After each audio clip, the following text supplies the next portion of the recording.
Alô, alô? Alô? Tá legal.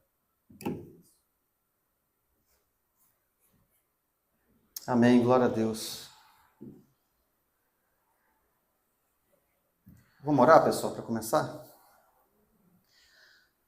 Senhor Pai, te entregamos, ó Pai, esse tempo agora, Pai, em nome de Jesus, ó Pai. Queremos continuar, Senhor, na Tua presença, Pai. Continua, Senhor, ministrando, Deus, aos nossos corações. Que o Senhor venha nos dar, ó Pai, agora entendimento a respeito da Tua palavra, Pai. Em nome de Jesus, queremos te entregar, Senhor, agora toda a nossa atenção. Te entregamos, ó Pai, o nosso coração, Pai, que ele seja terra fértil, Pai, para que o Senhor venha plantar aquilo que o Senhor tem para nós essa noite. Em nome de Jesus. Amém. Irmãos, hoje nós vamos começar aí, subir a montanha, né? É o estudo do Sermão do Monte. O Sermão do Monte, irmãos, é um check-up espiritual completo. É algo assim que eu acredito que a gente deveria estudar pelo menos uma vez por ano. Rever ele, visitar esse sermão. Porque ele realmente traz muito conteúdo para nós, para aqueles que seguem a Cristo, para a gente saber como a gente deve se comportar, como a gente deve caminhar. E o nosso desafio aqui é realmente não só aprender, né, revisitar os conceitos que Jesus apresenta aqui para nós, mas é realmente aplicar isso no nosso dia a dia. A todo tempo que a gente for estudando cada ponto do sermão, a gente tentar associar a nossa vida e ver realmente onde a gente precisa melhorar, o que eu preciso consertar e tentar aplicar isso na nossa vida. Como eu falei lá no grupo que eu postei lá hoje, né? É um sermão provavelmente o mais conhecido, mas provavelmente também o menos compreendido e o menos obedecido. Então é algo que a gente precisa realmente visitar de tempos em tempos, porque ele é muito desafiador, esse sermão. A gente vai ver que ele é muito desafiador.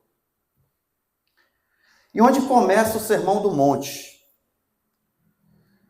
O Sermão do Monte começa lá em Isaías. 700 anos antes de Jesus ministrar, o profeta Isaías já estava vislumbrando Jesus avançando com o reino aí, ó. Muitos povos virão e dirão: venham, subamos ao monte do Senhor e ao templo do Deus de Jacó, para que nos ensine os seus caminhos e andemos nas suas veredas. Porque de Sião sairá a lei e a palavra do Senhor de Jerusalém. Isaías capítulo 2, versículo 3. Então, próprio versículo aqui em Isaías já também é um convite para que nós subamos ao monte. E subida, irmãos, não é muito confortável, né? Subida é algo que exige esforço da nossa parte. Não sei quantos já tiveram a oportunidade de subir uma montanha. Aqui a gente tem perto da gente o Mestre Álvaro, para os mais corajosos tem o Pico da Bandeira. Eu não fui em nenhum dos dois, mas eu já subi ali aquele morro ali, mas subi de carro, né? Atrás do quartel ali, mas é alto, aberto de lá, dá para ver Guarapari. De cima de um monte alto, você tem uma visão mais ampla de tudo. O Sermão do Monte é muito disso. Jesus ele amplia a nossa visão acerca da vontade de Deus para a nossa vida. Então esse sermão ele tem essa capacidade de elevar a nossa vida, de nos trazer para nós uma visão mais clara da vontade dele. Só que subir ao monte, como eu falei, né, exige um esforço. E aí, muitos desistem no caminho, não fazem a subida completa, não chegam ao topo do monte. Eu queria já lançar esse desafio para nós aqui, para a gente não desistir no caminho, que a gente avance até o final nesse curso e não para por aí, né? Realmente a gente busca aplicar tudo aquilo que a gente vai aprender aqui nesses dias, vai revisitar nesses dias na nossa vida. Amém? Bom, vamos lá. Antes da gente entrar no sermão, eu queria falar um pouquinho do livro de Mateus, a gente vai pegar o sermão ali nos capítulos 5, 6 e 7 de Mateus. Então vamos pegar o contexto do livro de Mateus. Mateus escreveu esse livro para judeus. Isso é importante a gente entender por quê. A gente vai perceber que ele vai relatar alguns costumes, algumas tradições ali, ele não vai se preocupar em explicar no evangelho de Mateus. porque como ele está falando para judeus, ele não se preocupa com isso. Então, esses pontos a gente tem que entender, né? Ele apresenta Jesus como Messias, na figura do Messias. Então, a gente vai ver várias passagens proféticas do Antigo Testamento no Evangelho de Mateus, onde todas elas se cumprem em Jesus, né? Ele como Messias. Um outro ponto importante, que a gente vai ver muito no sermão, é Jesus como rei. Mateus também apresenta Jesus como rei, então ele fala muito da majestade de Jesus. Jesus é citado como filho de Davi 7 vezes no Evangelho de Mateus, justamente para fazer uma referência a alguém que é da linhagem de um rei, né, de Davi.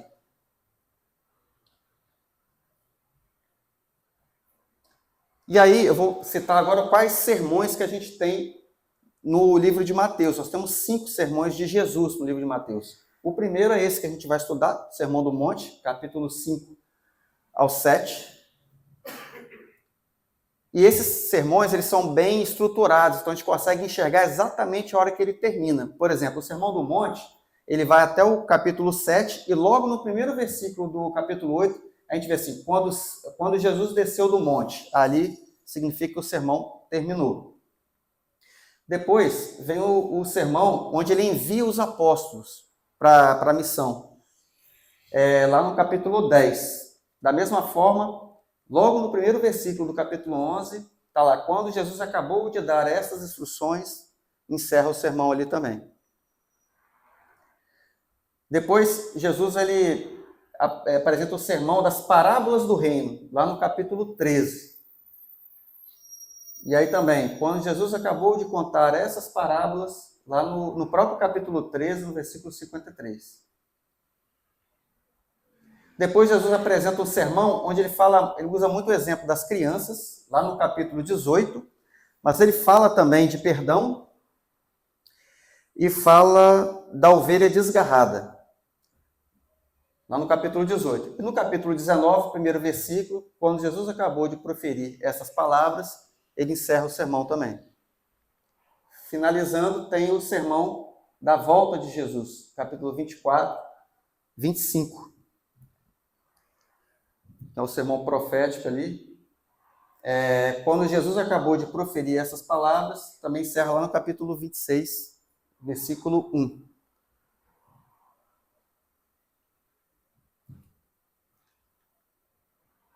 E hoje a gente vai falar do Sermão do Monte.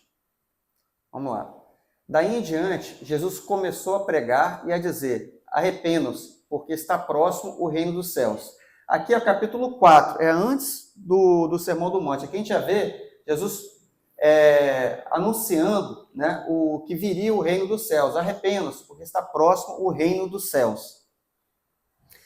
Mas assim, antes de Jesus chegar nesse ponto aqui no capítulo 4, de começar a anunciar o reino dos céus, a gente vai ver, se a gente fosse pegar o capítulo todo para ler aqui hoje, a gente vai ver que Jesus se preparou para iniciar o ministério público dele. Ele não foi de qualquer maneira. Então, a gente vê lá no capítulo 3, versículos 13 a 17, você pode abrir aí na sua Bíblia? Mateus capítulo 3, versículos 13 a 17. Jesus ele vai ser batizado com o Espírito Santo. Por esse tempo, Jesus foi da Galiléia para o Rio Jordão, a fim de que João o batizasse. João, porém, quis convencê-lo a mudar de ideia, dizendo, eu é que preciso ser batizado por você, e é você que vem a mim? Mas Jesus respondeu, deixe por enquanto, porque assim nos convém cumprir toda a justiça.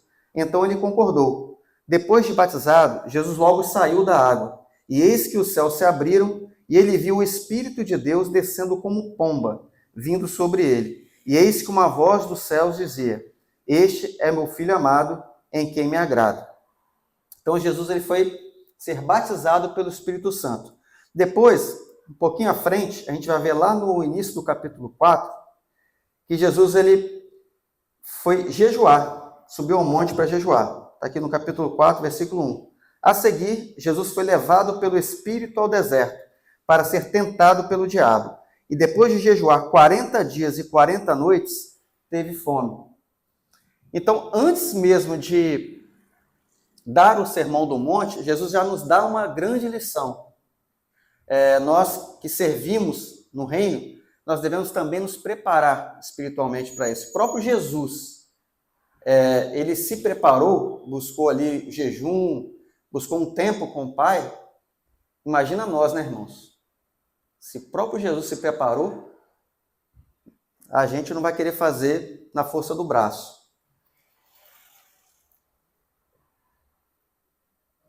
E aí, Jesus começou a anunciar: arrependam-se porque está próximo o reino dos céus. Eu destaquei reino dos céus aqui, porque a gente precisa falar um pouquinho sobre isso, a diferença de reino dos céus para reino de Deus.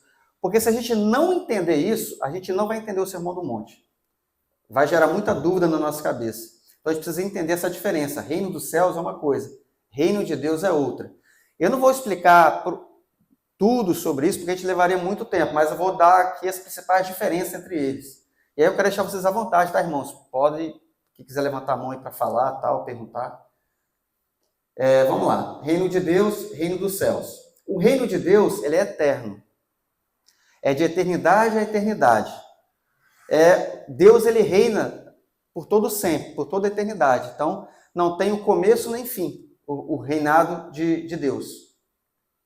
Reino dos céus, ele é um período de 1000 anos.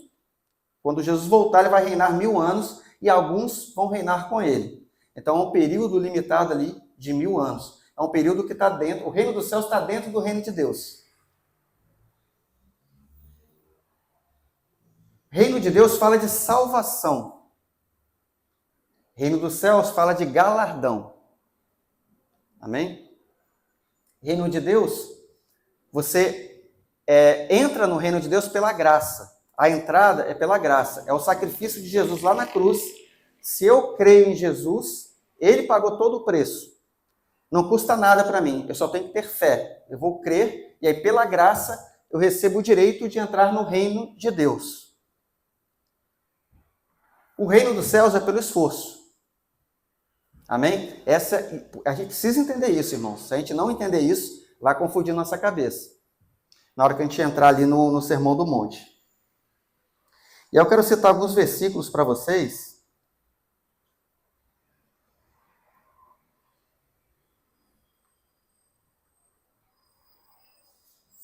Romanos, capítulo 6, versículo 23.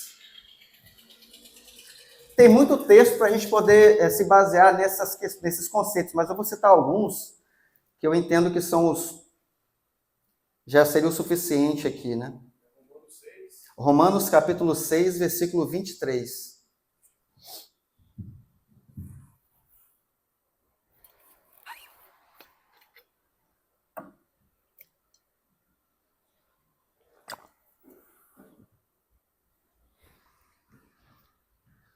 Porque o salário do pecado é a morte, mas o dom gratuito de Deus é a vida eterna em Cristo Jesus, nosso Senhor. Então, é um dom gratuito de Deus a vida eterna. A salvação é um dom gratuito. Dom é presente. É algo que é de graça. Até porque a gente não conseguiria pagar o preço. Só quem teria capacidade de pagar o preço é Jesus. Nós não conseguimos. Nada que a gente faça faria de nós merecedores da salvação. Efésios capítulo 2, versículos de 8 a 9. Isso é bem conhecido. Efésios capítulo 2, versículos 8 a 9.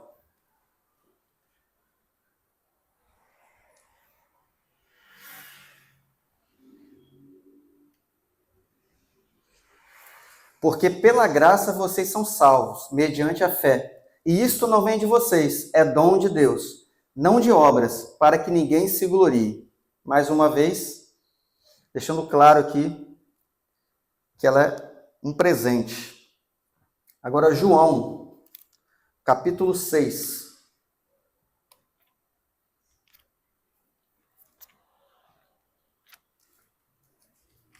João, capítulo 6, versículo 35.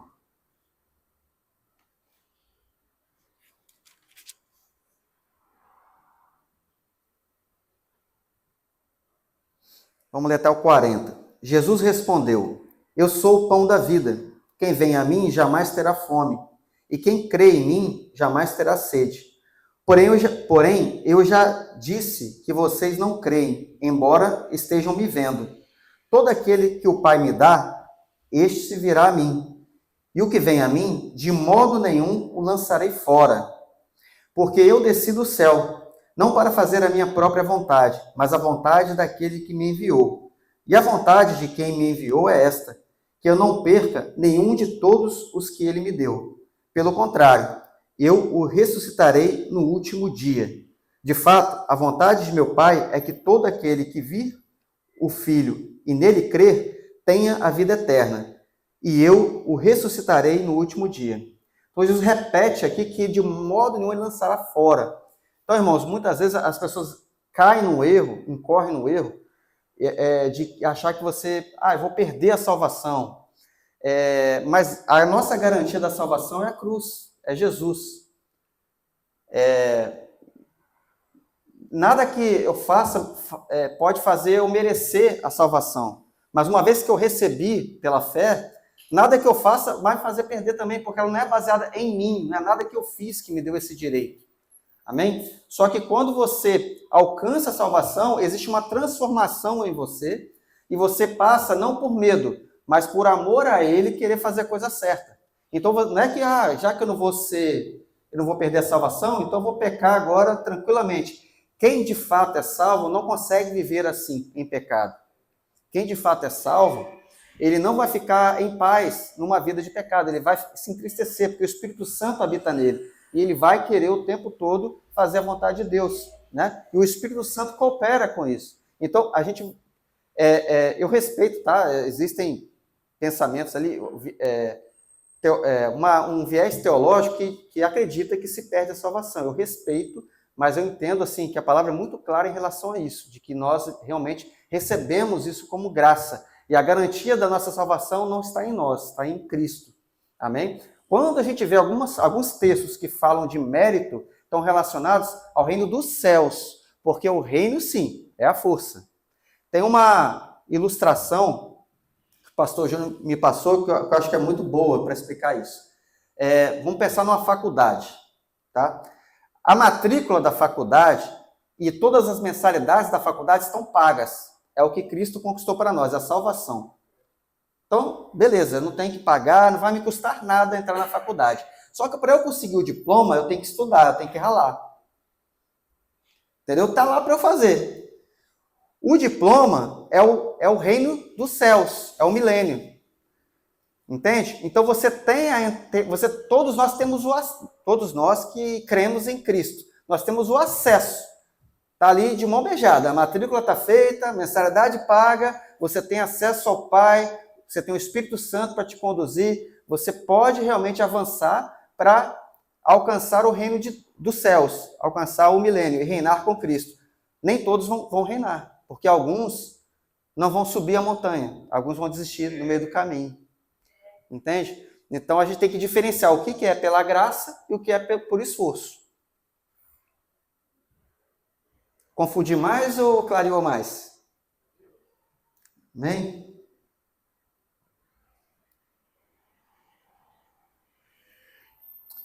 Mateus capítulo 11, versículo 12.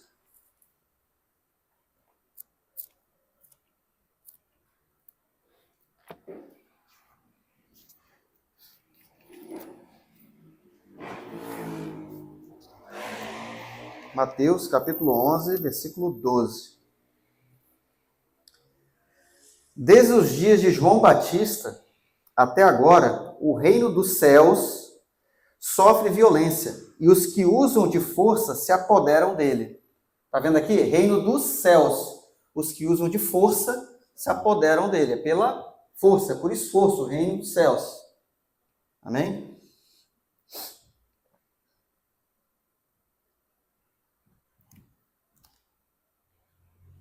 Agora, capítulo 4 ainda, antes do Sermão do Monte. Jesus percorria toda a Galileia, ensinando nas sinagogas, pregando o evangelho do reino e curando todo tipo de doenças e enfermidades entre o povo. Mateus 4, 23. Quero falar um pouquinho também de evangelho do reino, porque a gente também tem dois evangelhos, pessoal. Evangelho do reino e o evangelho de Cristo.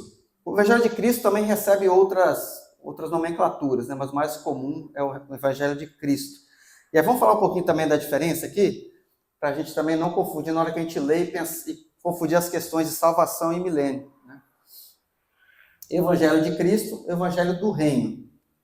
Evangelho de Cristo fala de salvação, é o evangelho de Cristo, aquilo que Cristo conquistou por nós lá na cruz. E existe o evangelho do reino, que fala de quem vai reinar com Cristo. O evangelho de Cristo apresenta Jesus como Salvador. O evangelho do reino apresenta Jesus como rei. O evangelho de Cristo, ele foi a princípio ali, na época dos apóstolos ali, destinado aos gentios.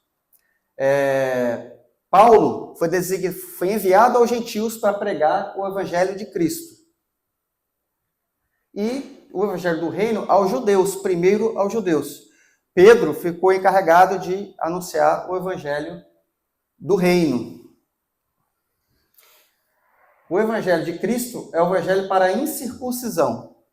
O evangelho do reino é o evangelho da circuncisão. Rapidamente, acho que todo mundo sabe, né? Circuncisão, incircuncisão. É um costume judeu, né? Onde cortava-se ali o prepúcio como um significado de aquela pessoa serva do Senhor, é temente a Deus, né? É filha de Abraão. Então, essa pessoa, a circuncisa, é o judeu que obedece ali a lei de Moisés de se circuncidar. O incircunciso é o ímpio, é aquele que não tem nenhum compromisso com Deus, né? Então, existe essa diferenciação ali. Então, os gentios estariam na lista ali dos incircuncisos e os judeus circuncisos. Vamos abrir agora a palavra lá em Gálatas, capítulo 2, versículos 8 a 9.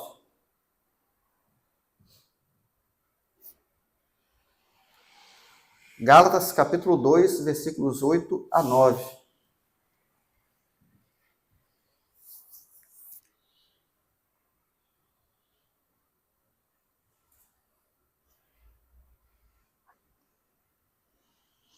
Pois aquele que operou eficazmente em Pedro para o apostolado da circuncisão, também operou eficazmente em mim, para com os gentios. É Paulo falando aqui, tá, pessoal? Então ele está falando, Pedro para a circuncisão, né? E operou em mim, Paulo, para os gentios. E quando reconheceram a graça que me foi dada, Tiago, Cefas e João, que eram reputados colunas, estenderam a mim e a Barnabé a mão direita da comunhão, a fim de que nós fôssemos para os gentios e eles fossem para a circuncisão. Então, aqui houve essa separação, né? Uns foram anunciar o evangelho do reino e o outro foi anunciar o evangelho da graça. Então, assim como nós recebemos o evangelho de Cristo e fomos salvos pela fé, nós também precisamos receber o evangelho do reino para reinar com Cristo. O Sermão do Monte vai nos mostrar como fazer para entrar nesse reino. Jesus vai dar aqui as diretrizes aqui para nós entrarmos no reino. Eu não sei se você vai falar, se está no script aí, mas a volta de Jesus não está ligada ao evangelho da graça, mas a volta dele está ligada ao evangelho do reino. Porque a Bíblia relata que ele voltará quando o evangelho do reino for pregado a toda criatura. Amém. Amém. Todo mundo, não sei se deu para ouvir ali na transmissão, né? Mas o evangelho, a volta de Cristo, o pastor Júnior estava complementando aqui, a volta de Cristo está associada ao evangelho do reino. A você pregar o reino de Deus. Mateus 24, 14. Vamos abrir aqui? Mateus 24.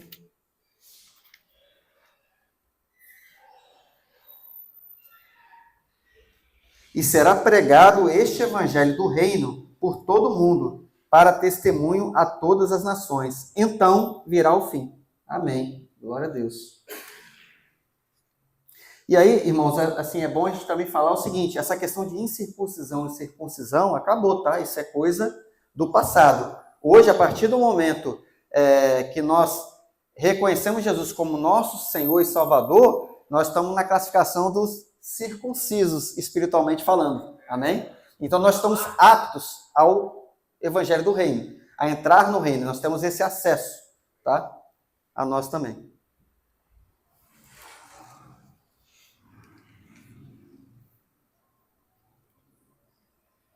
Bom, falar um pouquinho sobre o local onde o sermão do monte foi ministrado. Por que esse local foi escolhido, né? Ele é conhecido na época como Monte Eremos. Só que hoje ele é conhecido como Monte das Bem-aventuranças, ou Monte das Beatitudes. Ou seja, tamanho impacto desse sermão mudou o nome do monte, né? E por que será que Jesus escolheu esse lugar? Nós temos, assim, a gente pode conjecturar algumas razões. Primeiro, a localização era perto. O ministério de Jesus ele se concentrava em Cafarnaum. E esse monte ficava bem próximo de Cafarnaum. Então facilitava, né, o processo. O fato de estar perto do ministério de Jesus ali. Também tem a questão do espaço. O Monte Eremos, né, o Monte das Bem-aventuranças, ele, apesar de ser um monte, ele tem uma área com muita planície. Então, é uma área que comportava, né, várias pessoas. Então, facilitava também. Isso é um ponto favorável.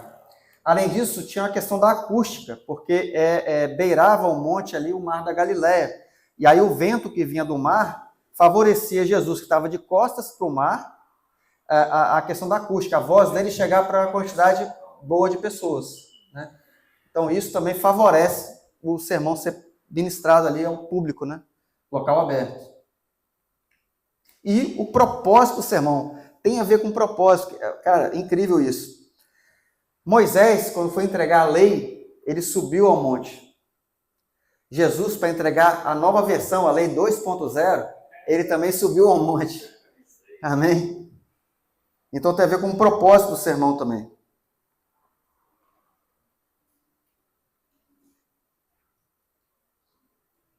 Não que Jesus veio anular a lei, né? Porque ele próprio disse que ele não veio anular a lei. Só que Jesus está amplificando a nossa visão a respeito da lei, porque naquela época muitos estudiosos ali da época eles estavam distorcendo muitas questões da lei. E Jesus veio para ampliar. Isso aqui que vocês estão fazendo não é a vontade do Pai, não. A vontade do Pai é essa. Então a gente vai ver muito assim. Vocês ouviram o que foi dito, eu, porém, lhes digo. Jesus amplificando o conceito daquilo que eles ouviram falar. Né? Então ele estava falando para muitos. Vocês estão ouvindo os fariseus falando isso a respeito da lei, mas ouça o que eu estou dizendo agora. Ele está corrigindo muita questão da interpretação equivocada que estavam dando a respeito da lei. Trazendo responsabilidade. Sim.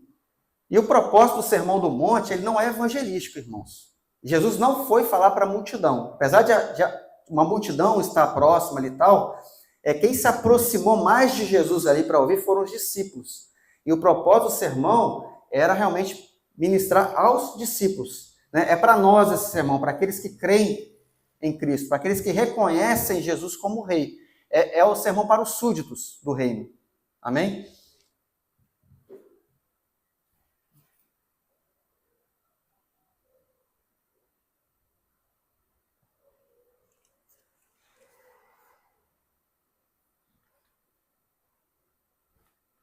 Aqui é o que eu falei lá, né? Vocês ouviram o que foi dito, eu porém lhes digo. A gente vai ver muito esse padrão no sermão.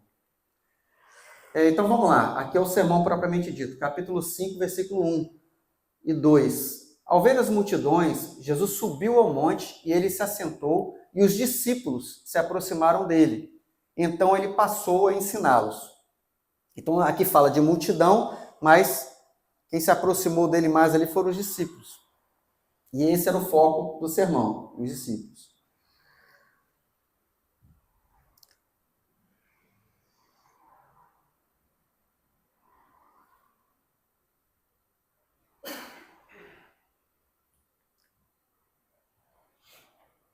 Vamos ler um pedaço aqui do sermão. A gente não vai, claro, né? A gente não vai finalizar hoje, mas eu queria, antes da gente começar a falar sobre bem-aventurados, vamos ler aqui o Sermão do Monte, essa parte aqui das bem-aventuranças. A gente já leu até o versículo 2, vamos começar aqui no versículo 2 de novo. Então ele passou a ensiná-los. Jesus disse: Bem-aventurados os pobres em espírito, porque deles é o reino dos céus. Reino dos céus, amém? Presta atenção nisso. Bem-aventurados os que choram, porque serão consolados. Bem-aventurados os mansos, porque herdarão a terra. Bem-aventurados os que têm fome e sede de justiça, porque serão saciados. Bem-aventurados os misericordiosos, porque alcançarão misericórdia. Bem-aventurados os limpos de coração, porque verão a Deus. Bem-aventurados os pacificadores, porque serão chamados filhos de Deus. Bem-aventurados os perseguidos por causa da justiça, porque deles é o reino dos céus. Bem-aventurados são vocês, quando por minha causa os insultarem e os perseguirem, e mentindo, disserem todo mal contra vocês. Alegrem-se e exultem, porque é grande a sua recompensa nos céus, porque assim perseguiram os profetas que viveram antes de vocês. Amém? Então, essa primeira parte aqui do sermão, Jesus começa a falar sobre as bem-aventuranças. Bem-aventurados, se a gente pegar no original, a gente vai ver que é Macários, em grego, né? É Macários, e em hebraico é Escherei. E aí, traduzindo assim para um português, é feliz. Só que a língua portuguesa acaba dando uma tradução muito pobre, né, em relação à felicidade. O que é ser feliz? Então, é importante a gente entender que esse feliz aí, ou mais que feliz, não tem a ver com um estado emocional. Não é um estado emocional. Feliz aqui é um estado de espírito. Amém? Que é algo muito, assim, diferente. Não é estar feliz, é ser feliz. Não é uma circunstância, é um lugar. Né? E que lugar é esse? É o centro da vontade de Deus. É o estar no centro da vontade de Deus. Aí eu sou bem-aventurado. Aí é Macários. Aí é Escherei. É como se você estivesse guardado em Deus. É alguém que está guardado em Deus. Está vendo a profundidade? É muito mais do que feliz. É um lugar. É você estar guardado em Deus.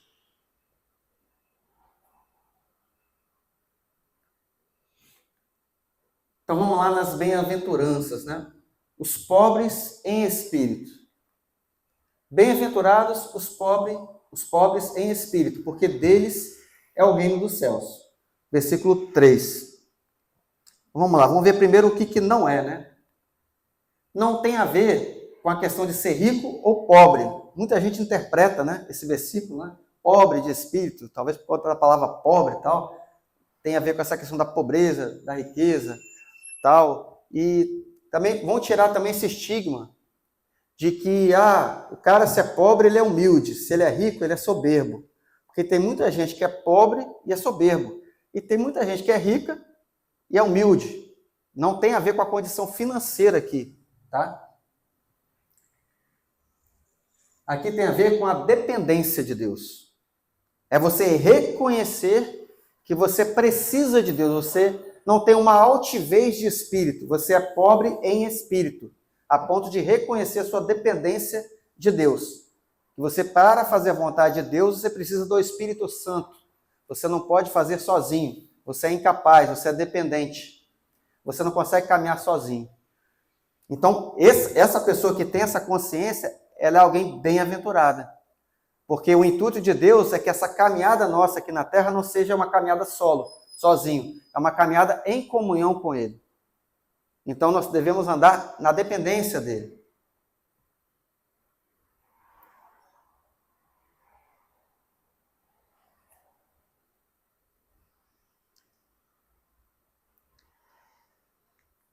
Tem um texto aqui Tá dentro até do Sermão do Monte, tá? Mas eu acho que encaixa muito com essa questão dos pobres em espírito. Mateus capítulo 7, versículo 7. Jesus fala assim: peçam e lhes será dado, busquem e acharão, batam e a porta será aberta para vocês. Presta atenção nos verbos aí, eu até deixei numa cor diferente. Peçam, busquem, batam. Isso aí, meus irmãos, é uma chave. Isso aí tem muita gente que tem que exercitar Mateus 7,7 na vida, porque tenta resolver tudo sozinho. Então a gente tem que pedir, né? Reconhecer que precisa de Deus. Precisamos saber que sozinho a gente não consegue. Nós precisamos ser humildes para saber que a gente precisa de Deus. Precisamos do Espírito Santo. E aí, buscar. Não adianta eu saber que eu não consigo sozinho, mas eu tenho que saber buscar também. Em quem eu devo buscar, né? Eu vou buscar em Deus aquilo que eu não consigo sozinho. E bater fala de persistência, que não tem a ver com teimosia, tá? Não é fazer a minha vontade, né? Mas é buscar em Deus para conhecer a vontade dele, amém? E fazer a vontade dele. E persistir nisso, ter perseverança, não desistir. Porque dá trabalho, irmão, você saber a vontade de Deus para sua vida, você andar na direção de Deus, vai demandar você de estudar, fazer o que você está fazendo aqui hoje, de buscar conhecer mais o Sermão do Monte. É muito fácil viver uma vida independente, sem querer saber qual é a vontade de Deus para a minha vida. Ah, quero não entender nada de Sermão do Monte, não, cara. Isso aí, eu já estou salvo. Amém? Ser humilde é isso também. É você reconhecer que precisa aprender mais. Não tá, sabe? Você precisa saber mais porque você entende a sua dependência da palavra de Deus. Você sabe que ela tem o caminho para você caminhar e ser feliz.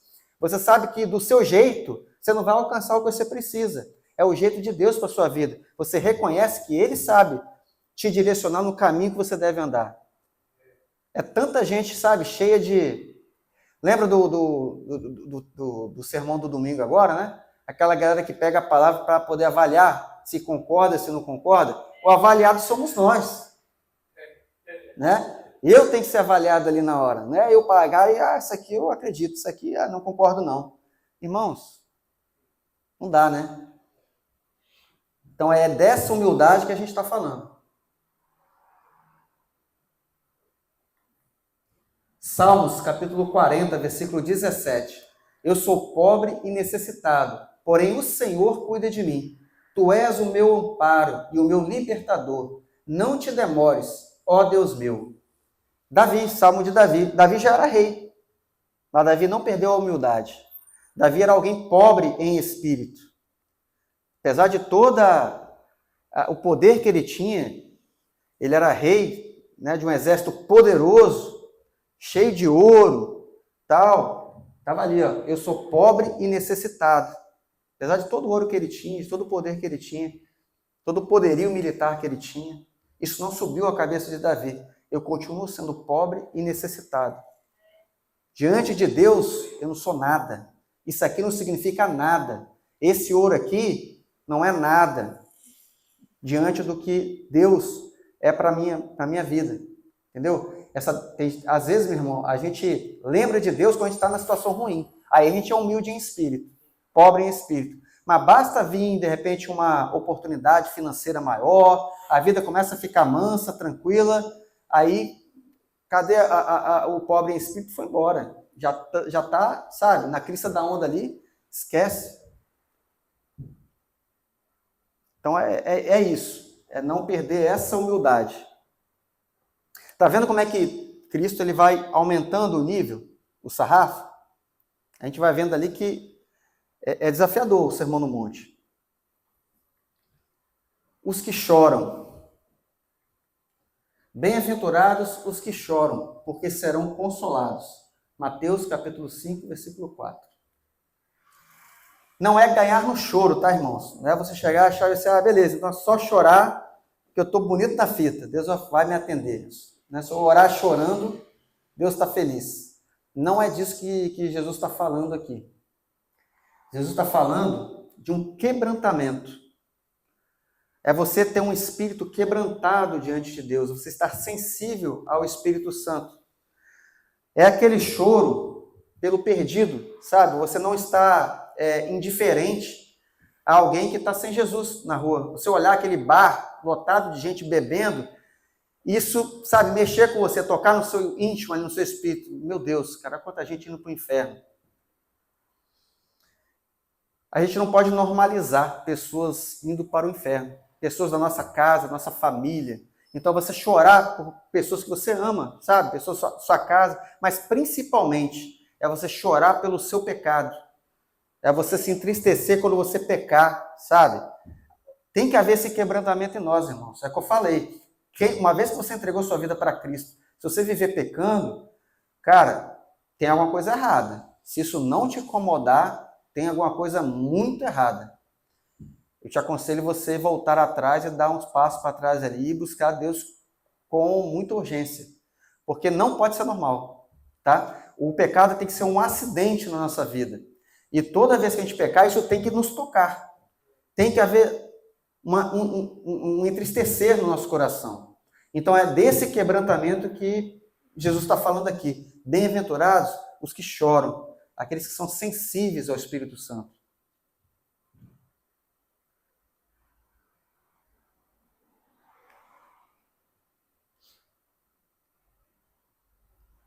E aí, irmãos, é uma coisa interessante, né?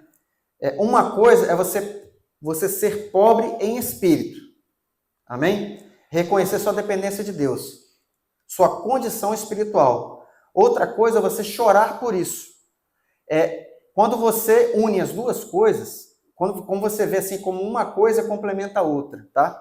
Quando você une uma coisa a outra, é a confissão, né? Você confessar que precisa de Deus e a contrição pela sua situação de miséria ali diante de Deus, sabe? De imperfeição diante de Deus. É a razão se unindo ao coração. É a mente e coração juntos ali, rendidos a Deus, sabe? É a sua razão. Eu sei que eu preciso. Né? E o coração, eu estou triste por isso, porque eu sei que a minha condição não está legal, eu vou buscar Deus. Amém? Então ali é a razão e o coração rendidos a Deus, na dependência de Deus. Ezequiel 36, 26 fala assim: eu lhes darei um coração novo e porei dentro de vocês um espírito novo. Tirarei de vocês o coração de pedra e lhes darei um coração de carne. Então aqui fala realmente de um novo nascimento, né? Algo que acontece, um novo nascimento. Só assim, irmão, só na dependência do Espírito Santo é que a gente pode alcançar as bem-aventuranças. Eu só vou ser pobre em espírito, né, ser tocado para isso, pelo Espírito Santo. Eu só vou chorar, me quebrantar através do Espírito Santo na minha vida. Nenhuma das bem-aventuranças a gente vai alcançar por esforço próprio. A gente não consegue. Só através do novo nascimento. 1 Timóteo 4, 1, 2. Ora, o Espírito afirma expressamente que nos últimos tempos alguns apostatarão da fé por obedecerem a espíritos enganadores e a ensinos de demônios, pela hipocrisia dos que falam mentiras e têm a consciência cauterizada. Isso é muito sério. Por que eu estou citando esse texto aqui? Porque na contramão daqueles que choram, tem aqueles que têm a consciência cauterizada. É o cara que não se quebranta, irmãos, é terra seca. Ele normalizou o pecado de tal maneira, ele virou escravo do pecado de tal maneira, que ele nem percebe que ele está pecando, sabe? Sabe aquela pessoa que conta mentira e já é tão frequente na vida dele que ele conta sem perceber? E exatamente, até ele é enganado pela mentira dele, porque já está no DNA dele já, aquilo ali já encarnou nele, cauterizou. Cauterizar é tipo você queimar a sua pele, o machucado, e aí você não sente, você bota o dedo ali, não dói, como se fosse uma cicatriz aberta, e você sentiria dor ali se tocasse, você não sente dor nenhuma, você toca ali, ó, você está insensível. E é assim que acontece, irmão. Alguém pode falar desse pecado para você, você nem não, nada, isso não me toca. É muito perigoso isso, porque quando chega nesse nível, é complicado o caminho do arrependimento. É muito difícil o caminho de volta. Quando chega nesse nível, né? Por isso que é importante te buscar em Deus esse quebrantamento, sabe? Um coração que esteja quebrantado diante de Deus. Fugir dessa sequidão aí. Os mansos. Mateus 5,5. Bem-aventurados os mansos, porque herdarão a terra. Não tem a ver com temperamento, tá, irmãos? Esse manso aqui não tem a ver com temperamento. Então, você deve ter ouvido falar já de sanguíneo, colérico, fleumático, melancólico. Não tem a ver com isso. Ah, porque eu sou colérico, então eu sou sanguíneo, eu nunca vou ser manso. Não, não tem nada a ver com isso. Mansidão aqui tem a ver com autocontrole. Não é que você não vá sentir raiva. É o que você vai fazer com esse sentimento, com essa raiva. É você ter domínio próprio, ter autocontrole. Tem a ver com isso. Então, equilíbrio, autocontrole, domínio próprio. Uma pessoa sem temperança é uma pessoa desequilibrada. Ela reage de forma desproporcional. Sabe aquela pessoa que, às vezes, por uma coisinha de nada, o cara estoura? Às vezes, ele não tem nem um pavio curto, ele não tem pavio, simplesmente. Então, é o cara que explode. Esse cara, ele tem que buscar em Deus essa mansidão, sabe? Essa mansidão, porque bem-aventurado é aquele que é manso. Você quer ver um exemplo aqui, por exemplo? Contesta um cara religioso. E aqui, eu estou falando religioso como um termo pejorativo, tá? Porque religioso não é uma coisa ruim, você ser religioso. Mas tem uma conotação ruim do religioso, que é quando aquele cara que é religioso e só religioso, ele não tem relacionamento com Deus. Então ele está preocupado só com o legalismo. Esse cara que está preocupado assim, a minha denominação está certa, o meu entendimento da palavra está certo. Esse aqui, você vai contestar um cara desse? Para ver o que é o siri na lata. Quer ver um exemplo? Aqui, ó, Lucas, capítulo 4, versículos 28 a 29. Todos na sinagoga, ouvindo estas coisas, se encheram de ira. Essa galera que se encheu de ira são os religiosos. E levantando-se, expulsaram Jesus da cidade e o levaram até o alto do monte sobre o qual a cidade estava edificada, para que de lá pudessem atirá-lo abaixo. Os caras simplesmente queriam jogar Jesus lá de cima. Por quê? Porque discordaram de Jesus. Mas, irmãos, quando alguém está cheio do Espírito Santo e vai falar da verdade, né, vai pregar a palavra, ele não vai entrar nessa ira aí. O cara que entra nisso, ele está pregando na carne. Ele está falando na carne, ele quer convencer por ego, sabe? É algo na carne. Quando você está no Espírito, é algo com amor, é com mansidão. Você vai ter paciência, você vai entender que cada um tem seu tempo para crer. E amém, você pregou, você não vai deixar de amar aquela pessoa. Amém, eu preguei, então não vou conseguir abrir sua cabeça e colocar aquilo que eu penso. Eu estou colocando a minha verdade aqui e tal. Amém, se você não quer seguir, não quer. É diferente, sabe, da postura do religioso. É bom a gente... Porque isso aqui que eu estou falando é para os discípulos. Isso aqui é para os seguidores. Então a gente tem que aprender isso com Jesus. Nós temos que ser mansos. Porque tem gente que vai querer evangelizar e a pessoa evangelizada sai com a visão pior do que tinha antes de ser evangelizado. Porque o cara acaba fazendo o reino de Deus passar vergonha. Ele dá mau testemunho. Começa a bater boca com o cara, sai da graça. Principalmente quando você vai pregar para um familiar. Normalmente acaba não tendo paciência. E aí, você acaba levantando uma barreira maior do que existia antes. Não é sábio. Então, se você quer pregar o evangelho, tenha mansidão. Vai com amor, com mansidão, com paciência.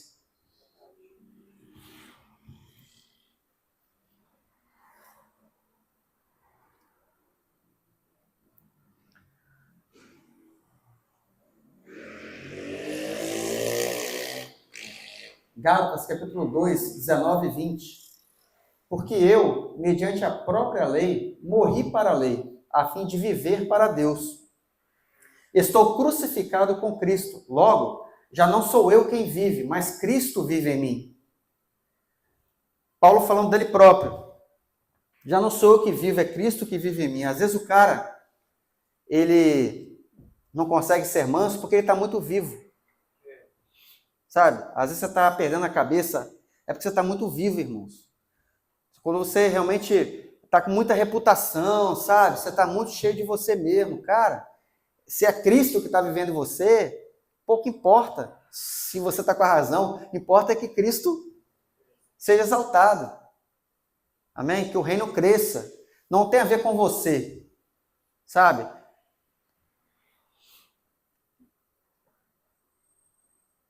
Vamos avançar aqui. Os que têm fome e sede de justiça. Bem-aventurados os que têm fome e sede de justiça, porque serão saciados.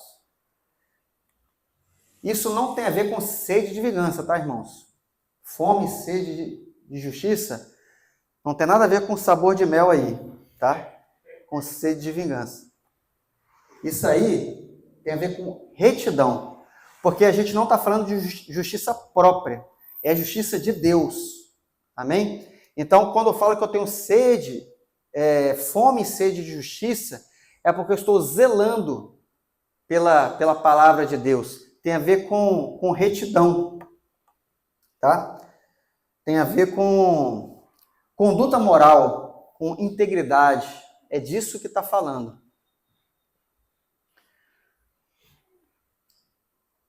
Vou pegar um exemplo aqui, ó. O texto está lá em João 2, 13 a 17, mas está aqui na tela.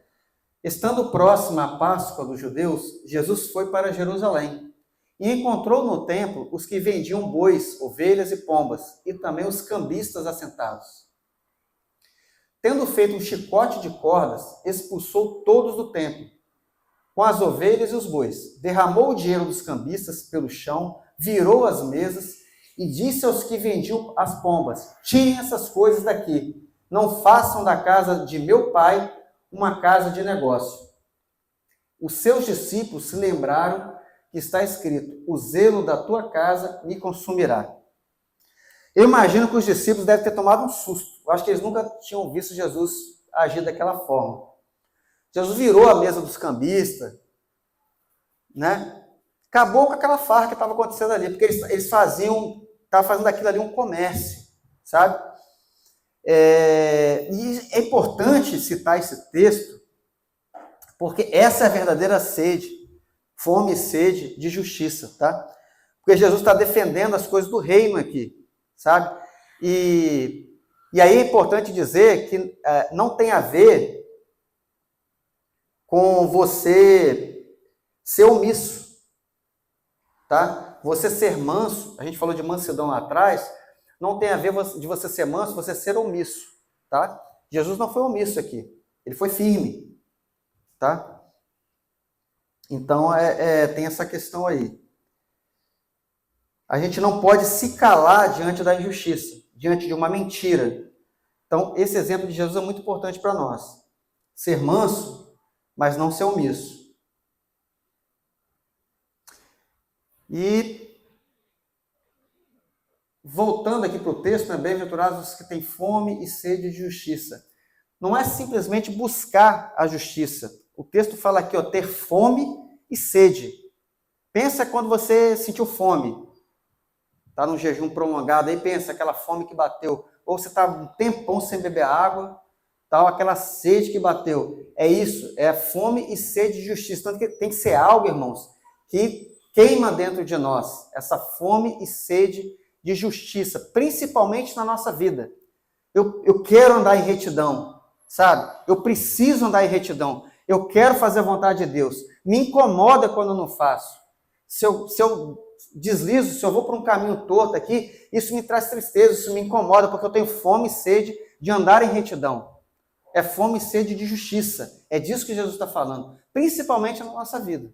Principalmente na nossa vida. Eu quero pensar reto, eu quero fazer reto, eu quero caminhar como Jesus ensinou. É não se conformar com um desvio ou outro. É você realmente, sabe, procurar um padrão, um outro padrão para caminhar. Subir de nível. É algo que a gente tem que perseguir, buscar a santidade, sabe? É um zelo pelos princípios.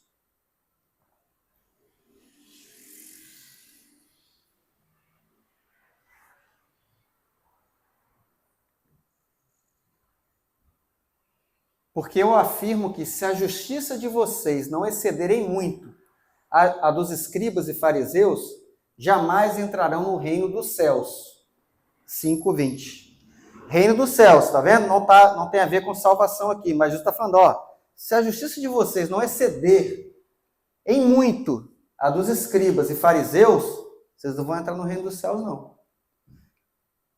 Olha como é que ele está elevando o nível aqui. Porque justiça de fariseu, irmão, e escriba, os caras sabiam ali, cara, de cor a palavra. Os caras procuravam realmente andar na linha. Às vezes a gente tem até por conta de muita presepada que eles deram ali, né, na época de Jesus ali e tal, a gente coloca assim, como fosse até um xingamento, né, falar fariseu. Mas o cara ser fariseu e ser um escriba é um cara muito temente a Deus, um cara que conhece muito a palavra de Deus, um cara que você. O problema é que eles acabaram, né, indo por um caminho, alguns, né, foram por um caminho errado. E aí usaram aquilo como uma forma de alcançar influência, poder, foram um caminho errado. Mas numa linha geral, o escriba, o fariseu, é alguém que merece muito o nosso respeito. Altíssimo nível. Quem dera que a gente chegasse no nível que esses caras estão ali. Então é algo que a gente tem que perseguir, tá? Se a gente chegar no nível de um fariseu, de um escriba... Eles amavam a lei mais do que as pessoas. Exatamente.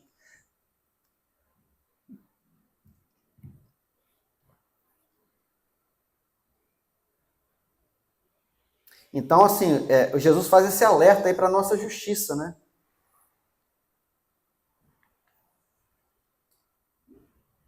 João 4:34, Jesus lhes declarou, a minha comida consiste em fazer a vontade daquele que me enviou e realizar a sua obra.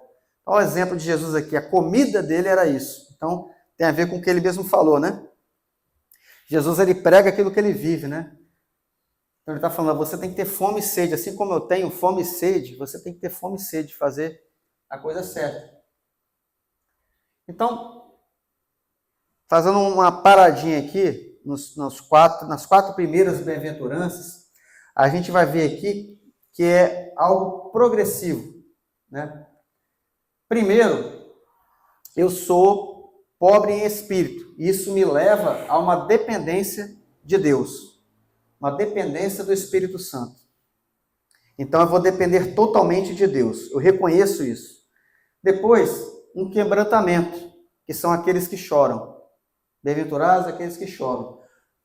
Quando eu estou na dependência de Deus, na dependência do Espírito Santo, ele atua, ele fala comigo, fala ao meu coração e existe um quebrantamento. Meu coração não vai ser terra seca. E aí existe um autocontrole, porque eu sou capacitado. Eu sou capacitado, então eu tenho um domínio sobre a ira que eu sinto. Eu vou irar, mas eu não vou pecar. Eu vou ser manso. E eu vou andar em retidão, porque o próprio Espírito Santo vai me capacitar. Então, eu estou na dependência de Deus, Ele vai me ajudar, eu vou me quebrantar em relação ao pecado, vou me arrepender, eu vou andar com Ele, eu vou ter o fruto do Espírito, um autocontrole, e vou ter uma capacitação para andar em retidão. É algo que você vai subindo a montanha de fato, é algo progressivo. E aí, irmãos, eu quero destacar aqui, né, a ação do Espírito Santo. A todo momento, irmãos, a dependência dele. É a ação do Espírito Santo na nossa vida. É isso que vai fazer a gente alcançar as bem-aventuranças. Não tem atalho, sabe? Não tem outro caminho. Os misericordiosos.